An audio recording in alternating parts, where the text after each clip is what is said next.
It started with a laugh. Not just any laugh, the kind that cuts. The kind you recognize instantly as something other than joy. Julia held up her phone, screen angled toward me, displaying a photo of her and a man I didn't recognize, arms tangled, cheeks pressed close. The sunlight behind them glowed like they were characters in some dreamy ad. The caption read, "Weekend recharge." She giggled like it was the punchline to an inside joke. "Don't freak out," she said, tapping the screen. "It's just Cam." We got cozy for the pic. "I thought it'd make you a little jealous." I didn't say anything right away, just stared at the image. My wife, nestled against another man like she belonged there. "Oh, come on," she added with that smug, teasing tilt of her head. "I thought you'd get a kick out of it." There are moments in life that split time in two. This was one of them. "You're showing me this. Why?" I asked, voice steady, but something inside me curled tight. Julia shrugged, poking at her salad like the world hadn't just shifted under our feet. "I don't know. You've been so calm lately. I figured a little emotional nudge wouldn't hurt." That word, nudge, landed like a slap. "You mean manipulation?" Her eyes finally met mine, and for a split second, something flickered. "Regret? No, just calculation. It's harmless," she said. "You used to get fired up. You used to care." Care. That word stung. I cared more than I could ever show, which was precisely the problem. I looked at her, this woman I'd married 6 years ago under the promise of honesty, and all I could see now was theater. She wanted to poke the bear just to feel something. I set down my fork, appetite vanishing. "So this trip, was it just pictures? Or more? Don't be dramatic." She rolled her eyes, as if that settled it. "It's not like we hooked up. It was just a vibe. Harmless fun." "A vibe," I repeated, chewing the words like glass. I could have flipped the table, could have yelled, demanded the truth, walked out in a storm of rage. But that's not who I am. No, my revenge would be quieter. I leaned back in my chair and smiled like a man who'd finally stopped hoping. "You know what's funny, Jules? You always think you're 5 steps ahead, but I've been watching the board a lot longer than you think." She blinked, momentarily unsure. That was my answer. After dinner, I washed the dishes like I always did. She scrolled through Instagram, laughing at stories, oblivious to the fact that she'd just handed me everything I needed. That night, I lay awake beside her, staring at the ceiling. Her breathing, slow and even, sounded like the rhythm of someone entirely unbothered. I used to think love was sacrifice, that you give your all and wait to be chosen back. But love isn't blind. It's observant. And I'd seen enough. My name is Nate. I'm 34. I run a home renovation business in Charleston, South Carolina. Solid, reliable work. Nothing flashy. I keep my boots clean, my books balanced, and my promises kept. Julia used to say that was what she loved about me. But now, it seems she needs chaos to feel alive. And me? I've made a decision. I'll show her exactly what it means to underestimate a man who smiles while building his own exit. This was the beginning of her undoing, but not in the way she expects. She didn't notice when I stopped saving the Wi-Fi password, or when I unlinked our calendar. It was all subtle, calculated, like removing bricks from a wall one at a time. Quiet, methodical. I didn't even pack a bag the night I left. Just grabbed my laptop, toothbrush, and the spare key to Ben's place. Ben, my best friend since high school, was overseas for a 6-month engineering contract in Helsinki. Before he left, he tossed me a set of keys to his guest house. "Just in case," he'd said. I remember laughing, saying I'd never need it. Funny how life works. That night, Julia was on the couch, half watching a dating show while texting someone, probably Cam. Her screen lit up every few seconds with a new message, and her smile had this lazy arrogance. She didn't even glance up when I said I was heading out for a walk. I didn't come back. Ben's guest house sat behind his main property, a cozy little converted garage with hardwood floors and a skylight above the bed. It smelled faintly like cedar and aftershave, probably the last trace of him before he left. I dropped my keys on the counter, plugged in my phone, and for the first time in weeks, took a deep breath that didn't feel borrowed. No questions, no games, just quiet. That first morning in the guest house, I woke early. The sunlight filtered in through the trees, brushing the room in gold. I made coffee in silence, watching the steam rise like a slow exhale from the chaos I'd left behind. I didn't text her, didn't leave a note. That was the point. Let her feel it, not all at once, but in waves. The silence, the stillness, the empty space where my presence used to fill in all the gaps. Back at the house, she'd probably assume I was out running errands or working late. I gave her just enough to stay confused. My toothbrush missing? Maybe she hadn't noticed yet. The drawer with my socks? Empty, but subtle. My work boots gone.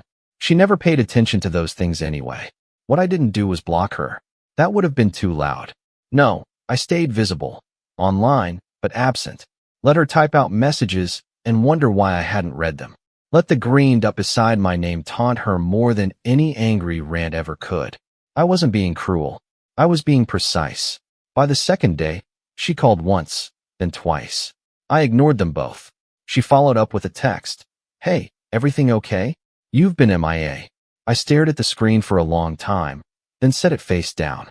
She didn't get to ask questions now. Not after turning our marriage into a mood ring she could flash around for effect. I wasn't running. I was gathering. Time, space, clarity, and something else. Evidence.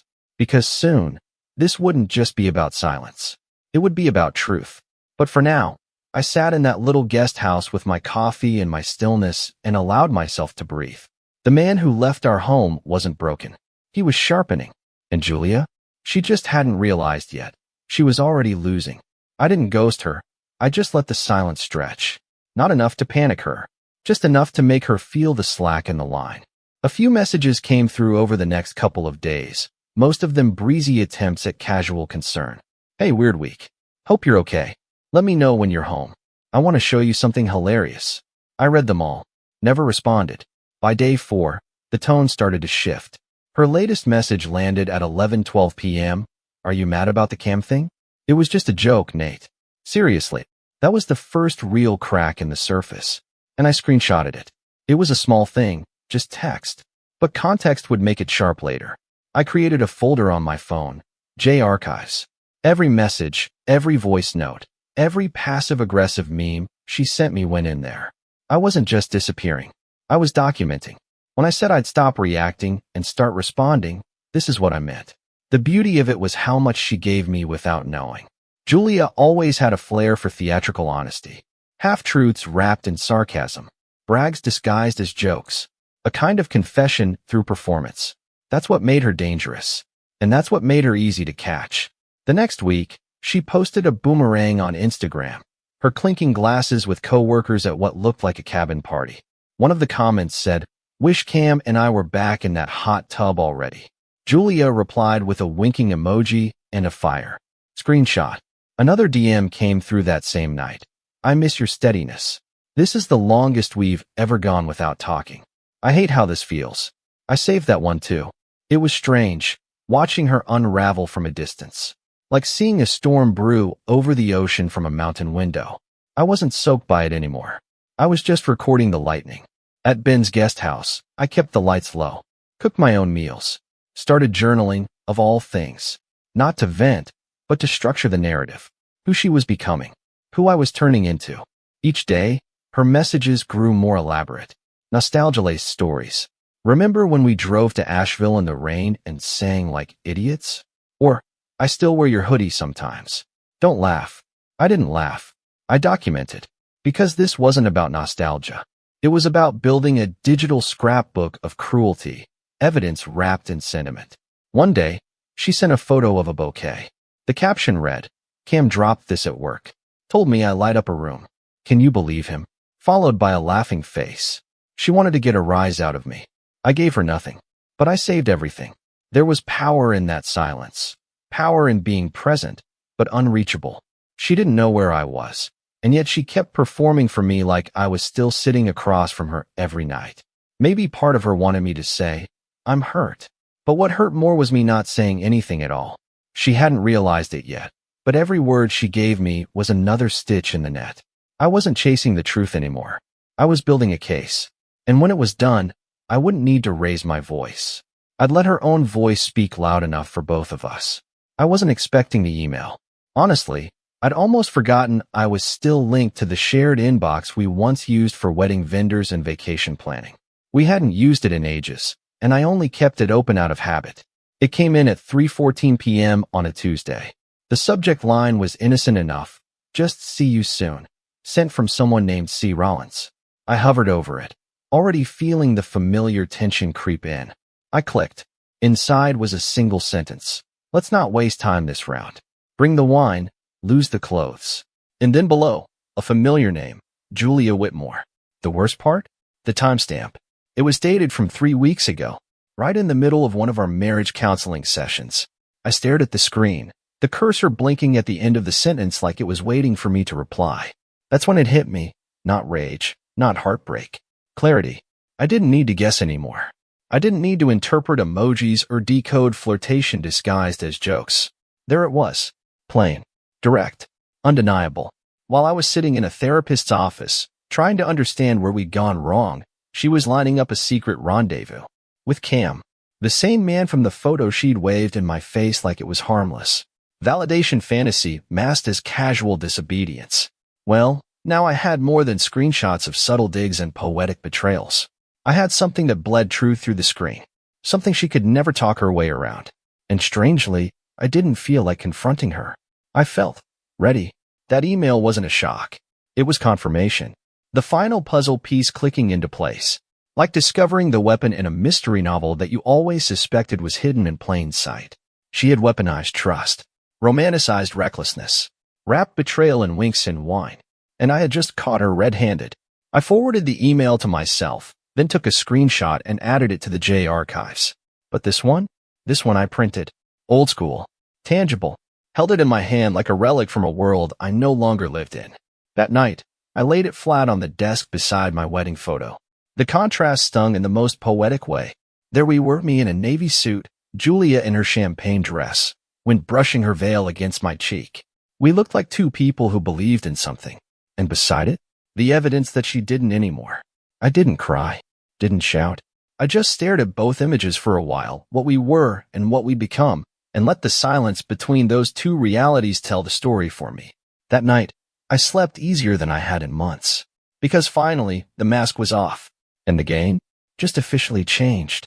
I never meant to involve her parents. At least, not in the beginning. But something shifted when I saw the way Julia posted her birthday brunch invitation online. Bright pastel graphics, a cascade of heart emojis. The caption, "Can't wait to celebrate with the people who know me best." That phrase stuck. The people who know me best. Did they? Really? Did her mother, who once cried when I surprised Julia with a handwritten vow book, know that her daughter had been coordinating romantic weekends behind my back while I was pouring everything I had into saving what we built? Did her friends, those wine-glass-toting bridesmaids who toasted to our forever in matching robes, know she was texting Cam steamy invitations the same day she nodded through therapy, swearing she wanted to work things out? No, they didn't know. But they were about to. I didn't write a letter. No dramatic manifesto. Just a single photo, one of our wedding pictures, printed on thick matte paper. I chose a specific one, the moment right after our first kiss, just before we turned to face the crowd. We looked peaceful, timeless, like the kind of couple people rooted for. On the back, I used clear tape to affix a printed copy of that email. I didn't include names. Didn't need to. Anyone who knew our timeline, who knew we were still attending marriage counseling that month, would understand the betrayal without me spelling it out. There was no return address. No signature, just a thin envelope, clean and deliberate.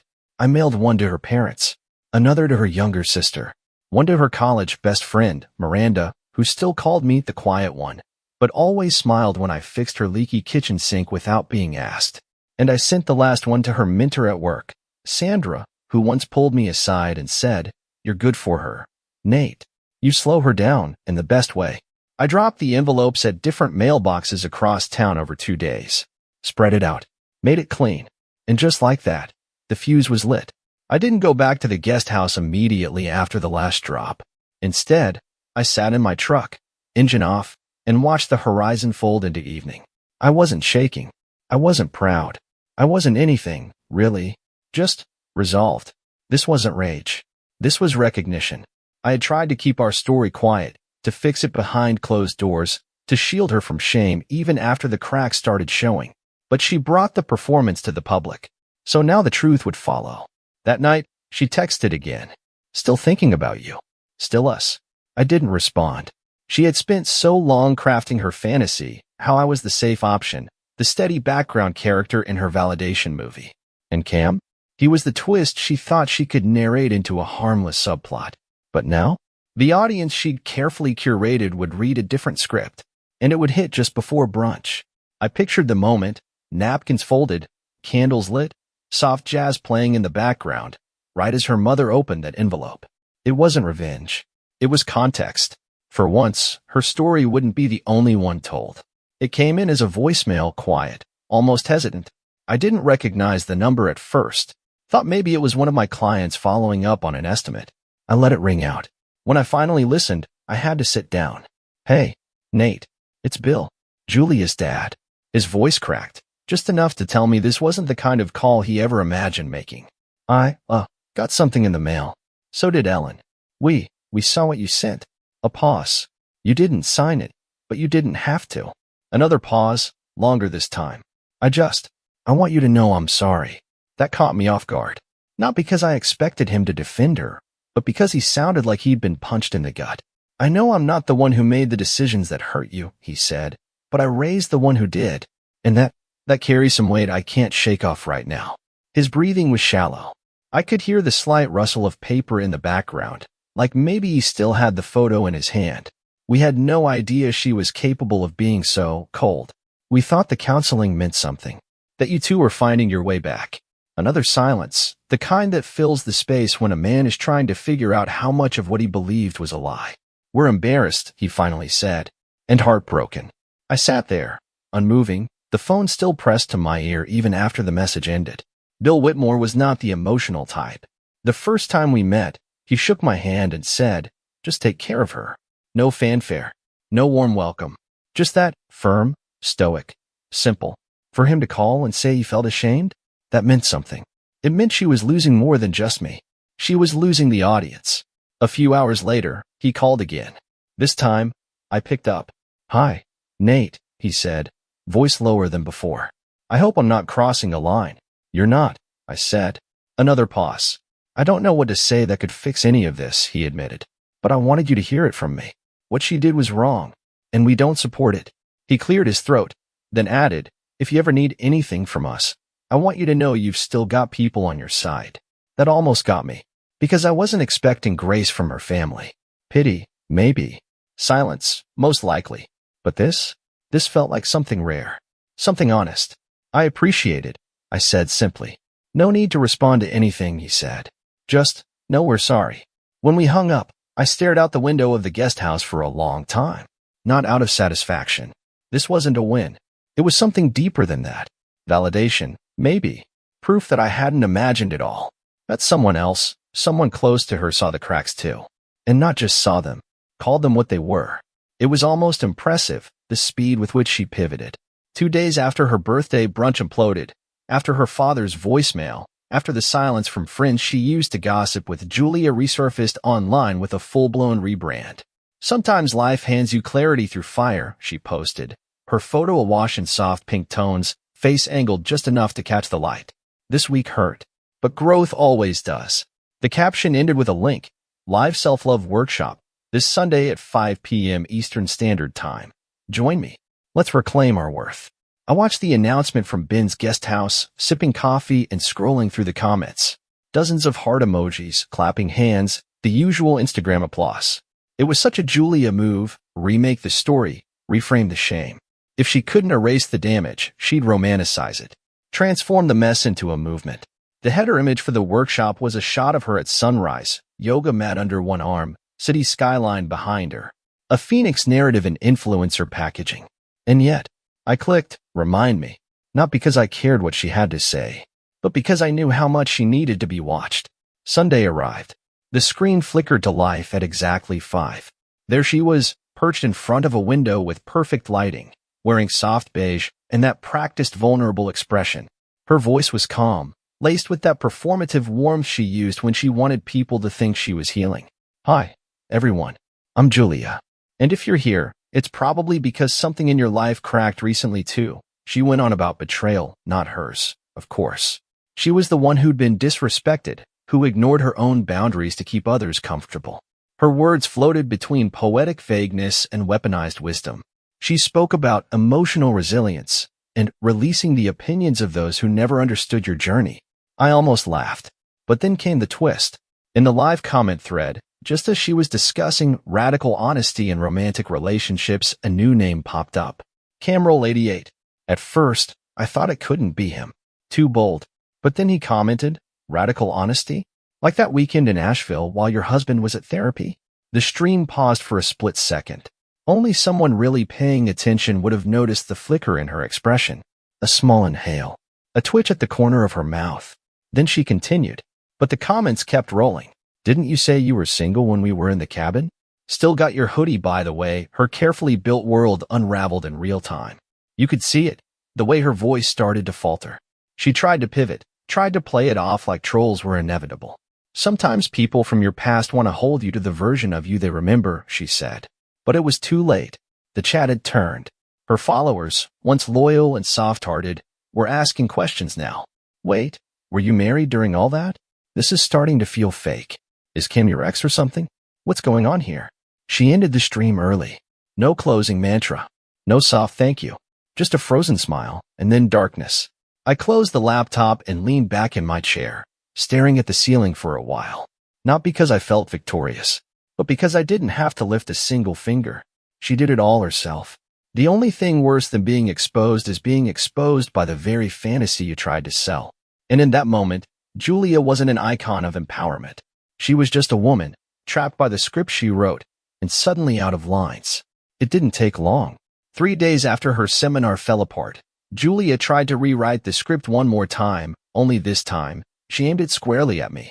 I got the first hint when a message popped up from a mutual acquaintance. Hey man, just saw Julia's post. What's going on? I tapped the link. There it was. A long caption on her feed, paired with a black and white selfie where she looked just tired enough to seem sympathetic. The caption started soft, words like healing, boundaries, emotional manipulation.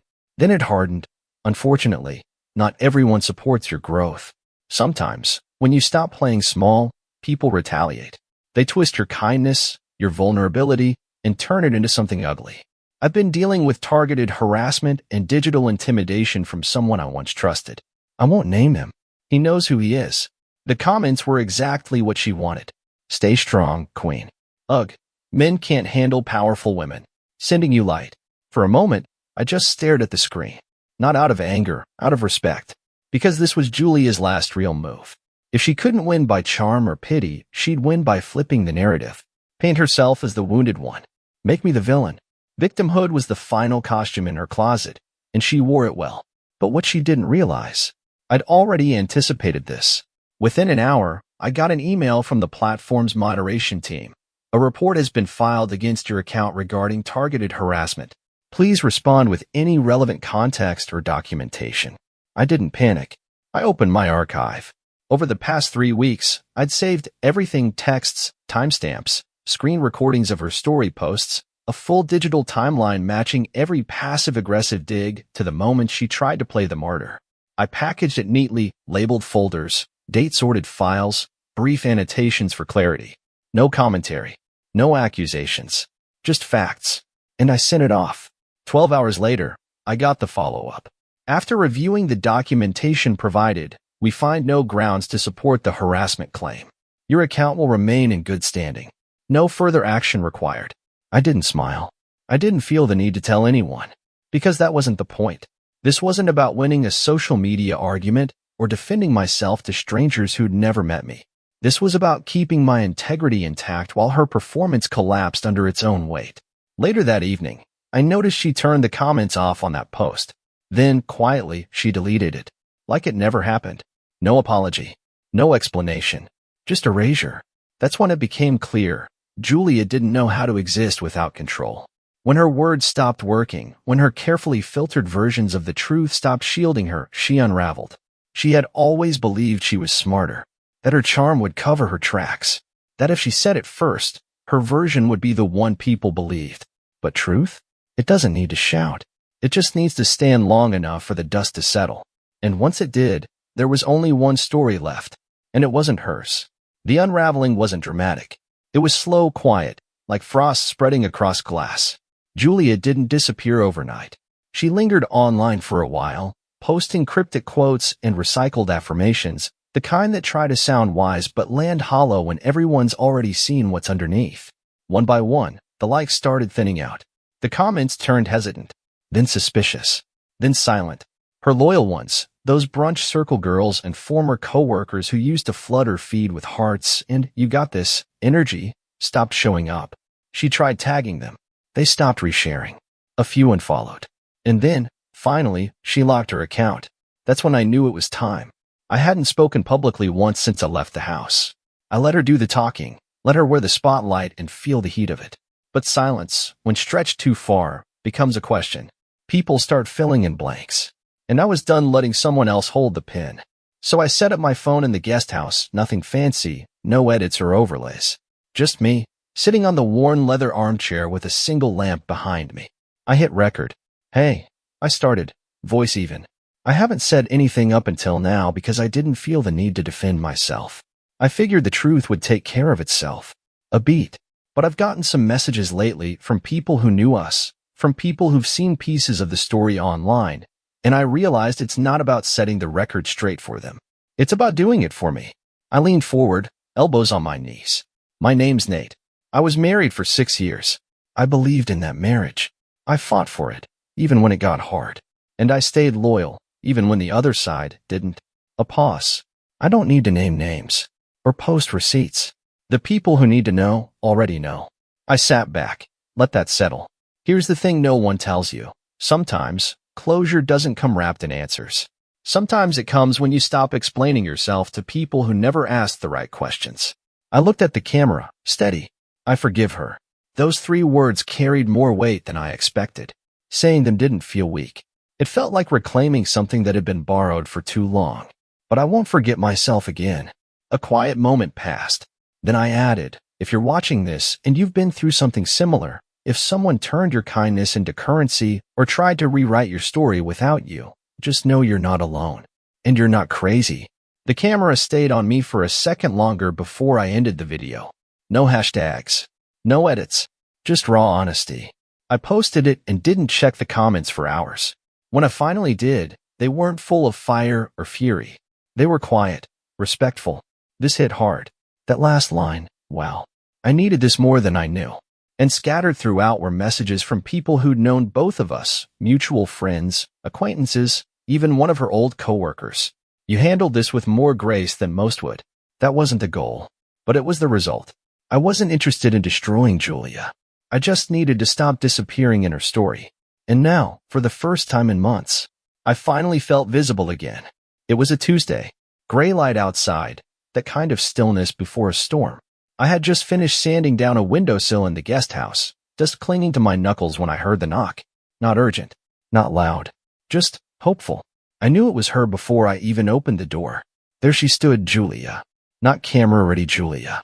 Not seminar host Julia. Just her. Barefaced except for the streaks of mascara that had run halfway down her cheeks and dried there. Her coat was buttoned wrong, one side higher than the other. Her hands clutched a white envelope so tightly the edges had bent. She didn't say anything at first. Neither did I. She just looked at me like she was hoping the quiet between us might rewind time. Then she held out the envelope, her hand trembling ever so slightly. I wrote it out, because I knew I'd mess it up if I tried to say it. I took it, held it lightly, like something delicate but too worn to save. I didn't come here to fight, she said, voice hoarse. I needed to give you this. I looked at the envelope.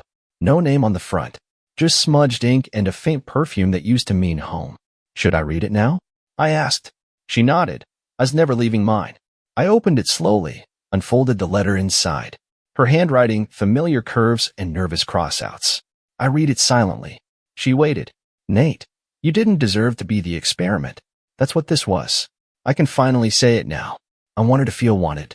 I wanted to chase something that made me feel alive again. And instead of dealing with my emptiness, I built a game around it. You were the safety net I kept jumping from. You never signed up to be the ground I landed on or the one I walked away from. I told myself lies to justify things. Like that we were already drifting. Like maybe you'd be fine. But you weren't. And I see that now. You didn't scream. You didn't post revenge. You just left, and somehow, that cut deeper than anything else could have. I've lost so much. I don't expect you to fix it. I don't expect you to forgive me. But I needed you to know, You mattered more than I ever showed you. She looked up when I finished. Her eyes searched mine for a lifeline. You mattered, she repeated aloud, her voice barely more than a whisper. For a long time, I said nothing. Then I stepped back into the house, reached for the lighter on the counter, and without looking at her, set the edge of the letter aflame. She gasped, half-stepping forward. Nate. But I didn't let her finish. I watched the flame curl the paper inward, blackening her words into silence, until nothing remained but ash in my palm. Then I looked her dead in the eye and said, Experiments end. I'm the result. Her face folded, first confusion, then pain, then something close to understanding. I stepped back inside without another word and gently, deliberately, closed the door. No slam, no rage, just the sound of finality. And outside, the storm finally broke. I didn't watch her walk away. I didn't need to. When the door clicked shut behind me, it wasn't just the sound of separation, it was the sound of reclamation. A line drawn inward in silence. And on the other side of that line, for the first time in months, I didn't feel like I was holding my breath. That night, I didn't replay her words. I didn't dissect the apology or wonder what she hoped I'd say, because that apology wasn't for me. It was her final attempt to be seen by the man who had already left the room long before the door physically closed. I slept soundly. No dreams. No tightness in my chest. Just rest. The next morning, I walked out onto the little porch behind Ben's guest house. Coffee in hand, the kind I ground fresh that morning, slow, deliberate, like everything else in my life now. The trees were full and green, swaying with the wind but rooted. I understood that feeling more now. A few weeks ago, I would have told you I was numb, that revenge was the only thing keeping me moving. But it wasn't revenge, not really. It was recognition of who I had become by staying too long in a room where I was constantly being tested, measured, and found dull by someone who never understood quiet strength. Julia didn't break me. She revealed me. Every day I spent in silence wasn't weakness. It was rebuilding. Beneath the stillness, I was tightening screws, drawing blueprints, framing new walls inside my mind. And now?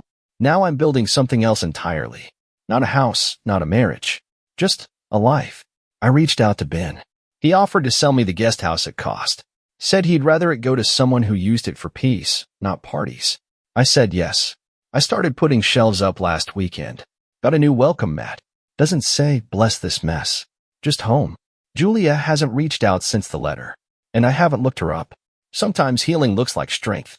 Other times, it just looks like finally choosing yourself. I don't hate her. I don't miss her. I just don't orbit around her anymore. And that, right there, is freedom. People still ask what happened. Some in whispers. Others blunt. Dude, how did you stay so calm through all that? And the truth is, I wasn't calm. I was precise. I knew if I shouted, she'd get to paint me angry. If I cried, she'd say I was fragile. But if I let her speak loud enough, long enough, she'd show everyone who she really was. And when that happened, all I had to do was stand still. So now, I'm here, 34. Not married. Not bitter. Just clear. My name's Nate. And sometimes, being the result of someone else's bad experiment is the best thing that could ever happen to you. Because you get to choose how the next chapter begins. And this time, I'm writing it from page 1. Thank you for staying with this journey to its final breath. If this story stirred something in you, drop a comment. Share your own quiet comeback. And if you're still holding on to someone else's fire, maybe today's the day you let it burn out. Because you deserve to be the result, not the wreckage.